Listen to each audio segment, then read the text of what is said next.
सुनकर देखो सुनकर देखो सुनकर देखो जी।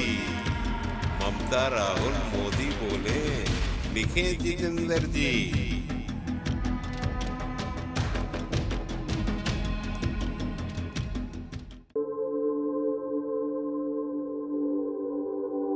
যুদ্ধে আমরা অনেক কিছুই দেখলাম এবং বাংলাকে যেভাবে টার্গেট করা হয়েছিল, বাংলায় আমরা সেন্ট্রাল ফোর্স দেখলাম, বললো সেন্ট্রাল ফোর্স সাংঘাতিক কাজ করবে, ব্যাটালিয়ন এসে একবারে সাংঘাতিক বিষয় করবে, ইলেকশন কমিশন থাকবে এবং তাই দেখবেন এই নির্বাচন আমাদের যারা বিরোধী যারা রয়েছেন তারা এইগুলো নিয়ে অনেক কিছু বললেন, কিন্তু অদ্ভুতভাবে এই বিরোধীদেরই যারা ক্যান্ডিডেটস আছেন আজকের দিনেও দেখা গেল যে সেই নির্বাচন কমিশনকে তারাই দোষারোপ করছেন, সেই কেন্দ্রীয় যে সেন্ট্রাল ফোর্স আছে তাদের বিরুদ্ধে তারা বলছেন, এই যে 7 দফা করা হয়েছে তার বিরুদ্ধেও তারা বলছেন।